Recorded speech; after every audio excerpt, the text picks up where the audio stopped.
diffusion profile using the difference along the x, so the diameter along the x and the diameter along the y, right? Those are going to be, well, two scalars, right? Now you're in a different voxel, and you have this, right? So there is a clear anisotropy behavior, but you still have exactly the same delta x and exactly the same delta y, right? So if you were just to use the simple scalar, the simple two numbers, it will be impossible to distinguish these two different configurations. And this is exactly why you need to introduce the correlation between the two axes, right, which you plug into your matrix here. Now what you get once you fit the tensor in every voxel is that you get information about the diffusion coefficient along what is known to be the scanner coordinate axis, right? So your patient is sitting in the scanner, you have a very well-defined Cartesian coordinate system, x, y, z, z being aligned with the bed, with the scanner bed, x left to right, and y anterior to posterior.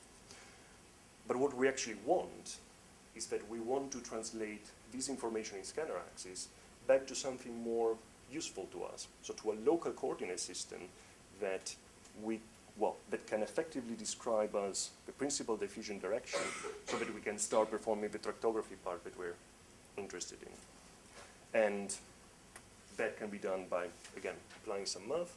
So we can do what is called to be the diagonalization of the estimated tensor in every voxel, which what it effectively does is that it decomposes the tensor in three different eigenvalues and eigenvectors, right? Which are going, and the eigenvectors are going to be perpendicular to each other, right? And the lambdas, the eigenvalues, will tell you effectively how strong the diffusion is along eigenvector 1, 2, and 3. Now what this means is basically this. Now we're not bound anymore to the scanner coordinate axis, so to the one and only x, y, z system that we had before, but now we have three newly defined axes by the eigenvectors, u1, v2, and v3, which are going to be oriented along the direction of maximum diffusion. Right? So the main eigenvector now, v1, corresponds to the biggest eigenvalue. And now you see what I was describing at the beginning before. If you use this information to sort of compute an equiprobability surface of diffusion, now you can identify easily at least two scenarios, right? An isotropic voxel, so again in CSF, where yes, you have a new system of three-dimensional vectors, but the eigenvalues are roughly the same. So you know that water molecules are free to diffuse in a three-dimensional space. And the second case, which shows clear anisotropy, where one eigenvalue is clearly going to be much bigger than the other two. And, of course, you can apply this now to the whole brain.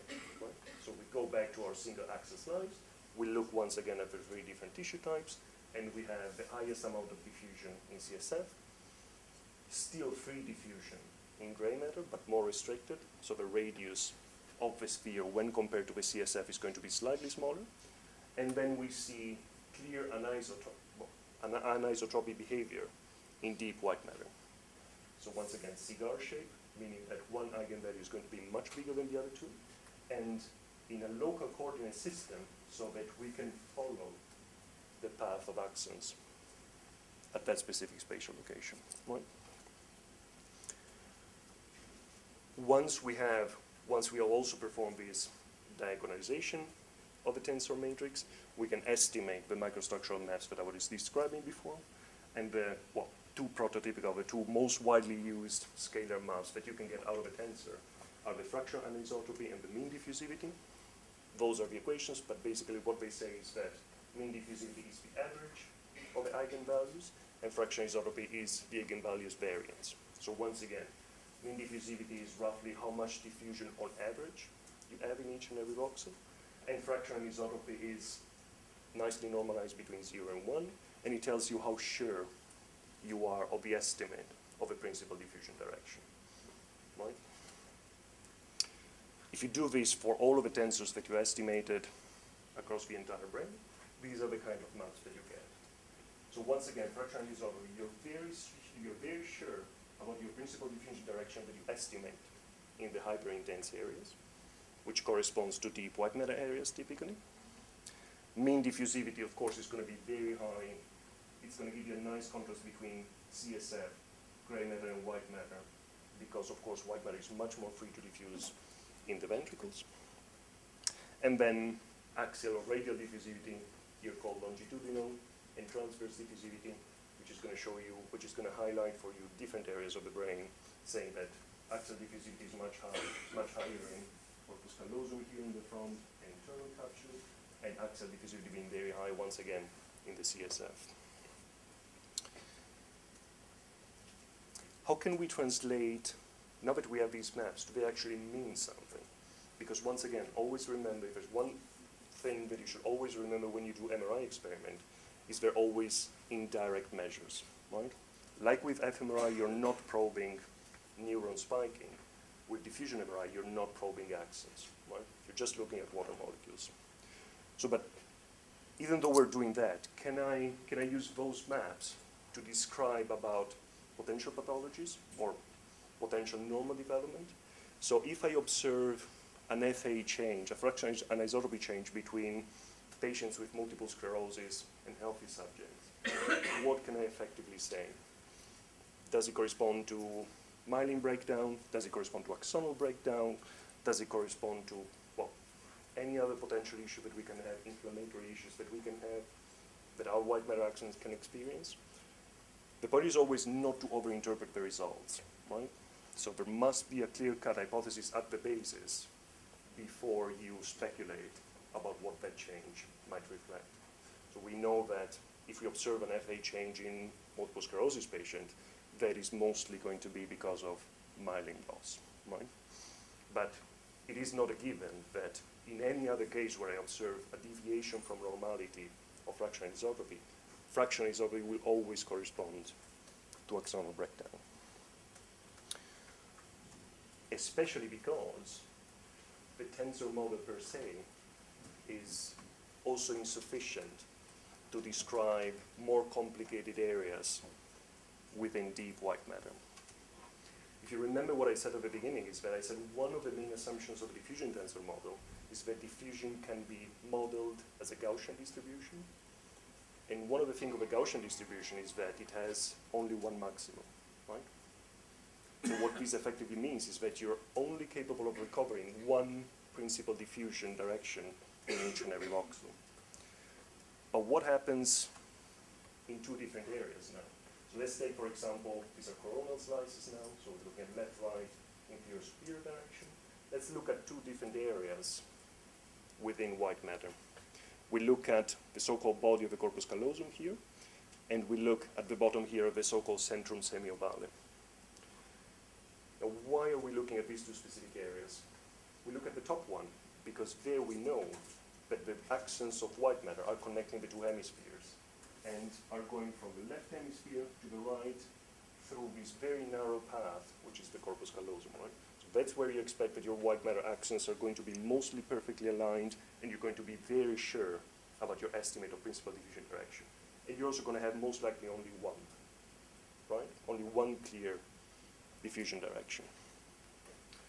What happens here is that indeed, in the centrum semiovale, you have the callosal fibers coming out of the corpus callosum and fanning to reach the hemisphere, but you also have the corticospinal tract running from all the way down to the pons, all the way down to motor cortex, right? So what you effectively have here are two fiber populations that cross each other at 90 degrees.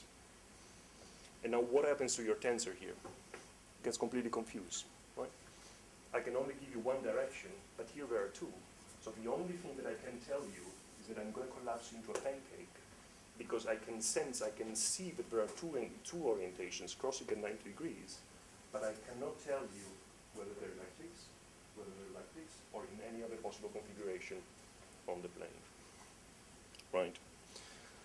So what these effectively translate into your nice microstructural fractional anisotropy map is that if you compare these two areas, we're still in white matter, but they show different intensities, right? It's very intense here in the corpus callosum and big loss in the centrum semiovale. But it doesn't mean that the brain is not as it should be, right? Doesn't indicate any pathological phenomenon. It's just because of the limitation of the model itself that we see this difference in contrast. Once we have estimated the principal diffusion direction, so going back from the microstructure that we discussed so far, we can translate these into the, well, some images that you probably have seen already, which is given the principal diffusion direction that we estimate, right? So the x, y, z, the three-dimensional vector, the red vectors that we have estimated from our tensor after the diagonalization, we can color code them by equating x, y, z to the RGB color scale, right? So x corresponds to red, y corresponds to green, and z corresponds to blue. If you look here at the color coding map, you see that, once again, in this area of the corpus callosum, they're bright red. So axons mostly oriented along the left eye, right orientation. Blue is coming out of the screen. So like in this case here is the corticospinal tract, and green being mainly oriented in the anterior-posterior direction, right? So just by looking at this color-coded map, you already have a lot of information about the anatomical path that you've sampled from your brain. So that if you look at one of the classical anatomical textbooks describing white matter paths, so white matter connectivity, white matter tracts, you can start singling out different long-range pathways. So again, we have a corpus callosum here, and we can identify it with this red color, with the cingulate fibers, so these two dots here, and you find them in green, so easily distinguishable between the blue and the red color, and so on and so forth for all the other pathways that you have there. So we're still not doing the three-dimensional virtual dissection that I talked about before, but just by looking at these color-coded maps, we can distinguish the different axonal projections that we have in the brain. Now, moving on from the modeling that I just described before, so moving backwards, if you actually want, from the diffusion tensor model that I just described before. What about distortion correction for diffusion MRI? So unfortunately, the images from the scanner don't come out of the scanner completely clean. They don't come out very nicely, already smooth and ready to be analyzed. But you need some preprocessing in order to be able to use these data. There are several distortions that can happen because of noise and other phenomena. And the two main ones that we observe when we do EPI acquisitions, so not just diffusion but any echoplanar imaging acquisition, are the so-called susceptibility-induced distortions and the eddy current-induced distortions. Now, what are these? So how do these translate in the images that we actually observe coming out of the scanner? So what are the susceptibility-induced distortion? Susceptibility-induced distortion means that you paid several million euros to buy your MRI scanner. You have been granted that it's a 3T, 7T, 9.4T, you name it.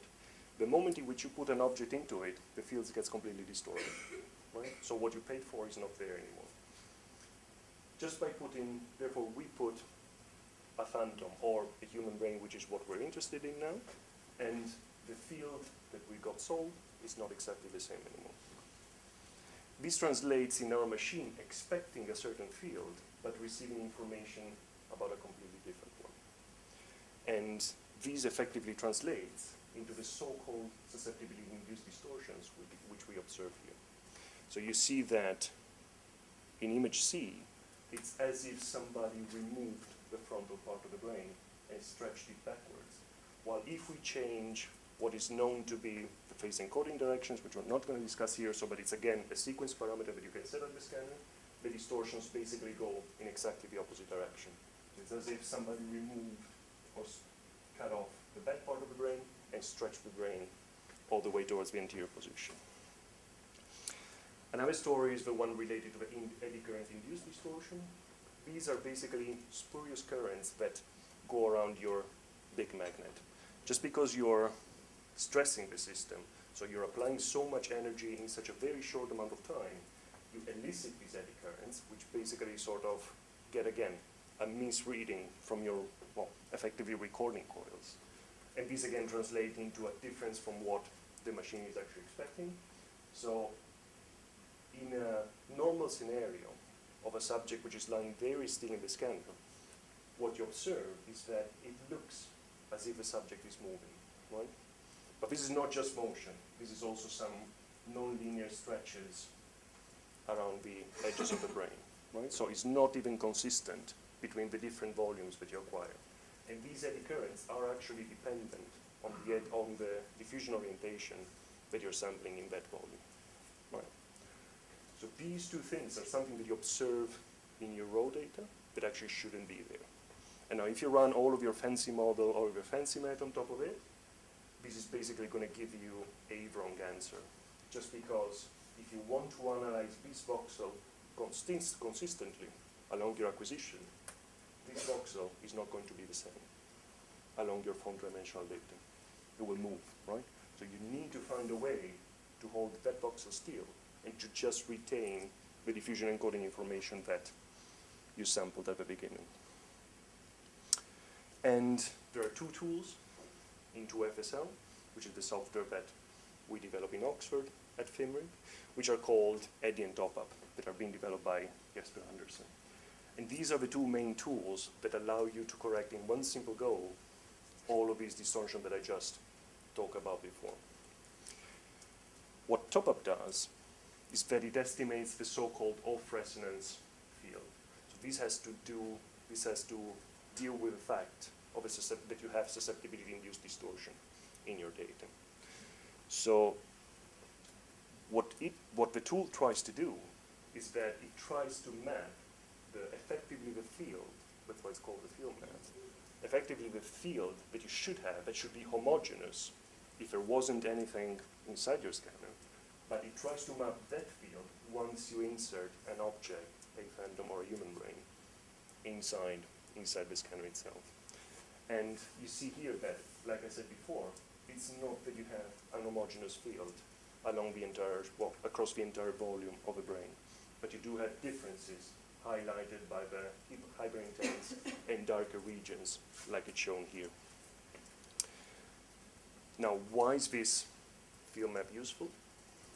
Because we can actually translate into a displacement, into a voxel displacement map. So that information of the changes across the field map can correspond, can give you an information of how much and along which orientation that spatial location has moved because of its susceptibility-induced distortions. So that you can see that we can use the acquisition that we have originally performed, so along, once again, the two different phase encoding directions, which are once again parameters that you set at the scanner, like in this case along the anterior-posterior axis and posterior-anterior axis. So if you look at the two axis slices, you see the distortions that I was describing before. And given these differences, you can infer the field map. If you now use this field map to correct your data, you see that the geometry of the brain has been restored. So it's not stretched along any orientation, but it's actually the brain as it should look like given any other anatomical acquisition. The second tool that is available in FSL, do you have a question? Sure. Yeah, sorry. Of course. Is it possible to compare this map with the field maps that are also acquired fMRI? Sure. Like, basically it's similar, the concept is... It's similar, but not, well, what you do when you acquire a field map is that you perform a different acquisition itself, right? What you do here is that you acquire, effectively complementary information from which you derive a field map. So you actually, it has been shown that it is a much more robust estimate of a field map than the one that you obtain when you do a bespoke field map mapping. So you can use it also for fMRI data. Yeah? In the Tortoise universe, the AP, you basically scan it twice for the whole diffusion in two directions. Yeah. And with TopUp, you don't need to do that. Why? No, because you just need, what you effectively need is that at the most basic level, you need two different B0s, so two different diffusion unweighted bodies with a different phase encoding orientation. So that's all that you need to map the field band. You want, if you're in a very luxurious scenario in which you have unlimited time, a very well-behaved subject, that's where you would scan the whole thing twice. Because now, yes, you can estimate the field map, but you also have a square root of 2 factor in gain in SNR, just because you're repeating the same acquisition twice. So it's just another. Exactly. So you're boosting your SNR effectively. Any other questions? Cool. So the second tool that I'm going to briefly discuss today is the EDDY tool, which is the tool that allows us to to effectively perform the correction, the pre-processing of the data on the full 4-dimensional data set that we've acquired. Meaning that this tool can correct for susceptibility-induced distortion, so it uses information coming from top-up, namely the field map that we estimated. It can correct for the eddy current effects that I discussed about before, but it also can correct for motion, right? Because any subject at a certain point across a 1 hour typical acquisition or less will start feeling restless in the scanner, right? And you need to account for that. So how does EDDY briefly work? You have acquired your data set here, which comprises, here just one simple axial example, but once again with different diffusion encoding orientations. And given this initial scan, which will have, which will have all the distortions that we discussed so far, we have an initial estimate of our field map, eddy current field, and motion parameters. We apply these distortion information to our raw data set, and we basically get a distortion-free, if you want, image for that certain diffusion encoding orientation. What you do with this is that you give it to Zolter, the prediction maker, so that Zolter can learn how the prototypical data set, how the perfectly corrected data set should look like, right? So what effectively Zolter does is that now, given a p-value and a diffusion encoding orientation, it can get you out a prediction, right? So Zolter tells me how the brain of that person in that spatial location for diffusion encoding orientation 100 should look like, right? Bam, and you get out a prediction. What you do with that prediction is that you invert the transform that you've estimated at the beginning, so that you go back to the effectively distorted space. And what you can do now is that you can compare your estimate, your prediction, with the actual data set that you've acquired, right?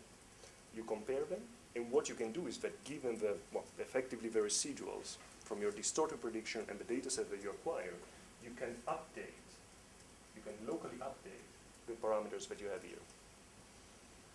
And then you repeat the process again, right? With updated the parameters, follow the same path until convergence, right? So until here, until this map will be completely smooth, 0 everywhere, right? Meaning that the distortion parameters that you've estimated are so good that now you can bring exactly the prediction back to the raw distorted space. And remember this prediction thing, because this is also a very powerful feature that is present in EDDY. And to give you like a bit more detail, what is under the hood of Zolter, so what does actually Zolter do? It is a machine learning approach. It is the so-called Gaussian process machine learning approach.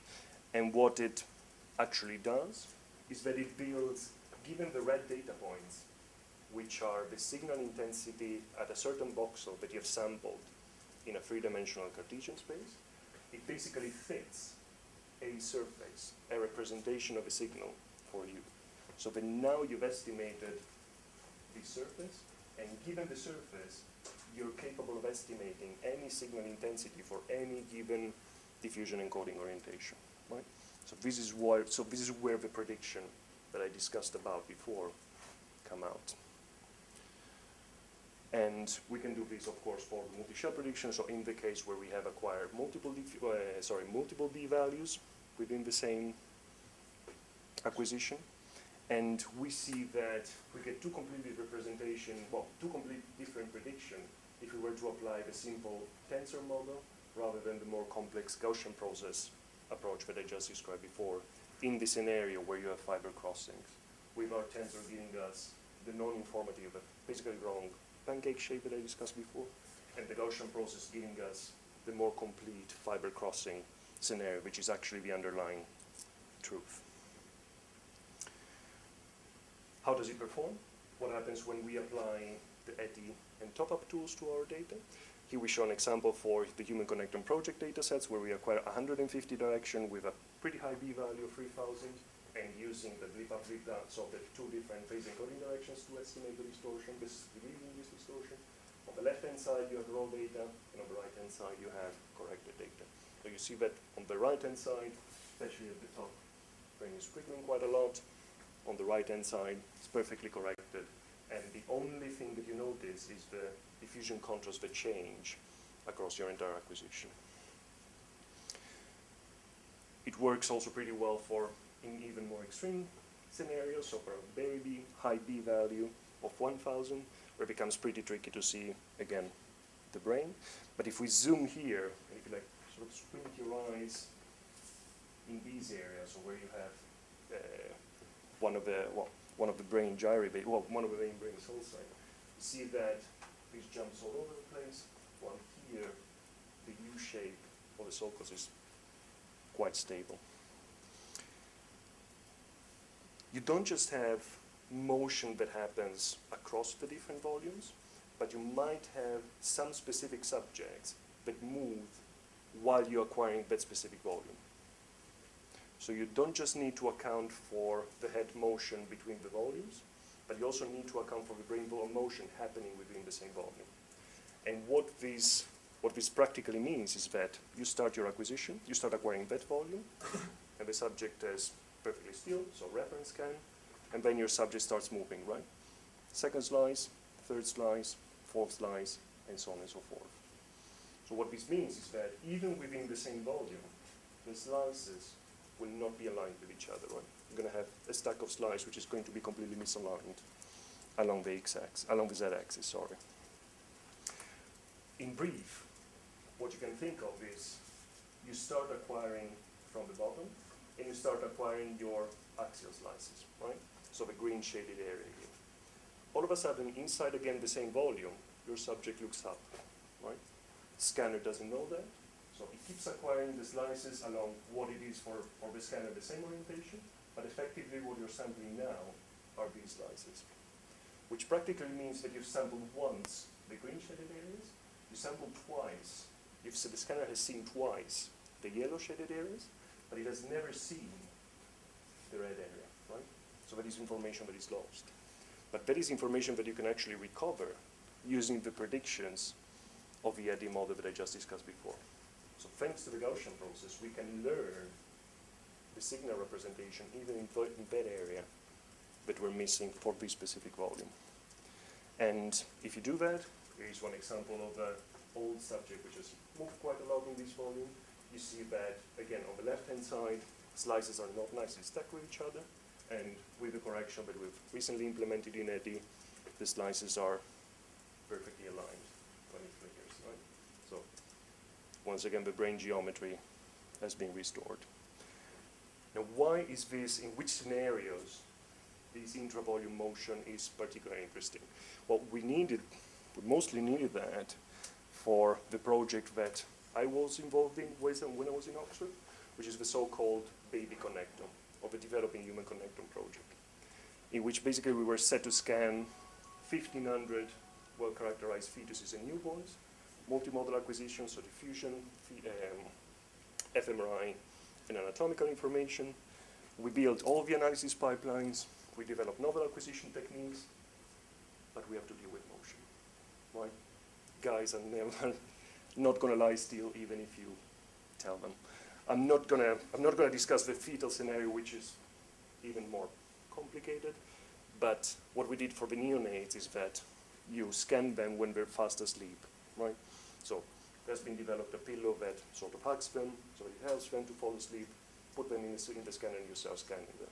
What of course can happen to the babies, to the neonates, is that they can wake up start crying, so a lot of motion happening, but they can also be dreaming inside the scanner, right? And again, dream might correspond to quite a lot of motion.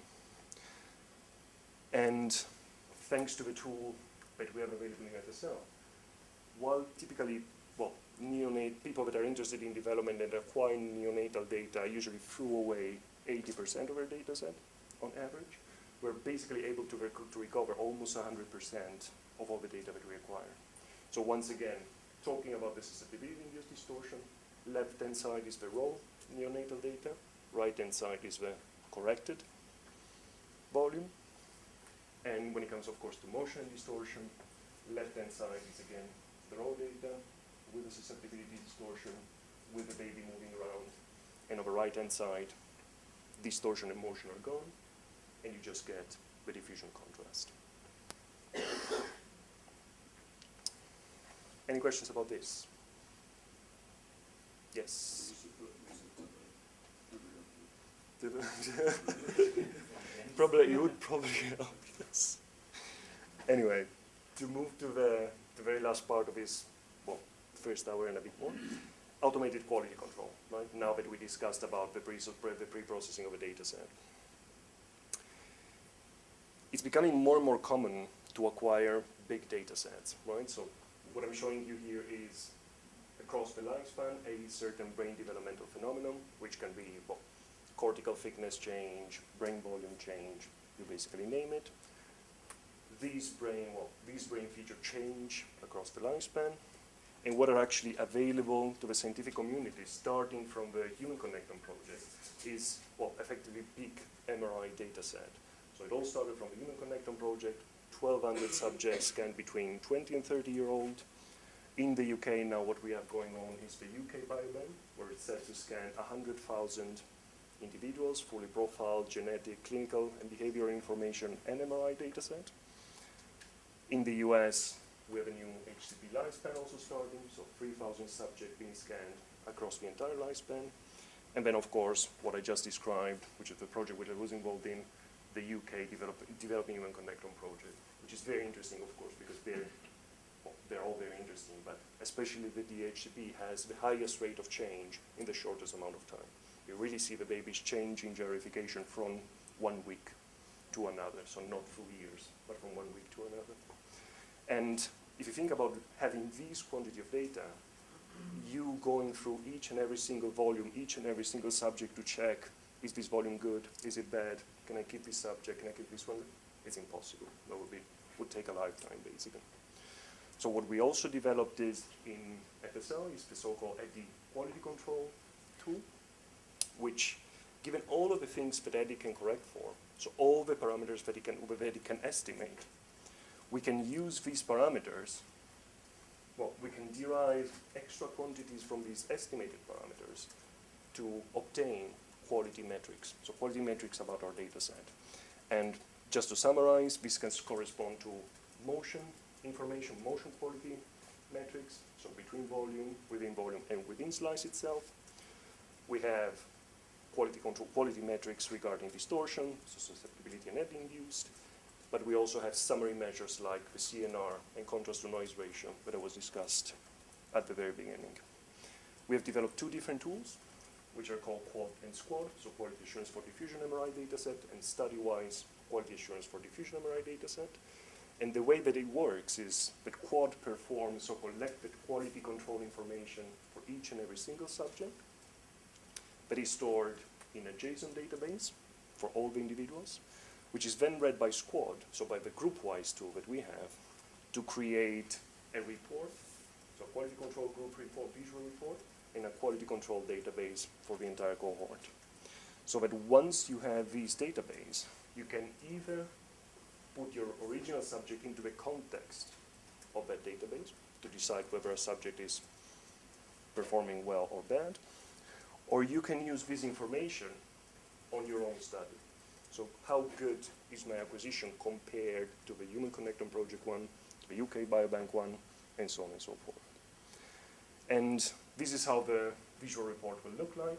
So you do have a single subject report here. On the first page, you're given some averages about all the quality matrix that you have computed. And given the power of the quad-squad combination, you can now report Bose quality matrix in